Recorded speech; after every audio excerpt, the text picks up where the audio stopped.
তো হ্যালো বন্ধুরা, এই পর্যন্ত সবাই 3,000 টাকা করে পেয়ে গেছে। যদি আপনি এই পর্যন্ত টাকা না পেয়ে থাকেন, তাহলে আপনি কিভাবে চেক করবেন আপনি এই অন্নপূর্ণা ভান্ডারের জন্য যোগ্য কিনা? তার জন্য আপনাকে গুগলে গিয়ে সার্চ করতে হবে socialregistry.in। এভাবে লিখে আপনাকে গুগলে সার্চ করতে হবে। সার্চ করার পর এখানে আপনাকে সবথেকে উপরে যে লিঙ্কটি আপনি দেখতে পাবেন সেটাতে আপনাকে ক্লিক করতে হবে। ক্লিক করার পর এই ওয়েবসাইটটি এভাবে ওপেন হয়ে যাবে। আপনাকে একটু নিচে যেতে হবে। নিচের দিকে এখানে দেখতে পাবেন, এখানে দেখতে পাচ্ছেন অন্নপূর্ণা ভান্ডার এলিজিবিলিটি চেকার, এটাতে আপনাকে ক্লিক করতে হবে। ক্লিক করার পর এভাবে আপনি দেখতে পাবেন এখানে আপনি আবেদনকারী কি একজন মহিলা? হ্যাঁ, তাছাড়া না, আপনি যেটি সেটা ক্লিক করবেন। তারপর এখানে আপনি ক্লিক করবেন আপনার বয়স কি 25 থেকে 60 বছরের মধ্যে? হ্যাঁ অথবা না ক্লিক করবেন।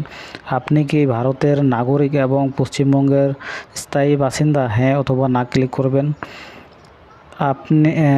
আপনি বা পরিবারের কেউ কি কোনো স্থায়ী সরকারি চাকরি করে বা পেনশন পান? হ্যাঁ অথবা না ক্লিক করবেন। আপনার পরিবারের কেউ কি নিয়মিত আয়কর ইনকাম ট্যাক্স প্রদান করে? হ্যাঁ অথবা না ক্লিক করবেন। আপনার কি নিজের একটি সচল আধার কার্ড আছে? হ্যাঁ অথবা না করবেন। আপনার কি নিজস্ব ভোটার আইডি আছে? হ্যাঁ অথবা না করবেন। আপনার কি সচল ডিজিটাল রেশন কার্ড আছে? হ্যাঁ অথবা না করবেন। আপনার পরিবারের কি স্বাস্থ্যসাথী কার্ড রয়েছে? হ্যাঁ অথবা না করবেন।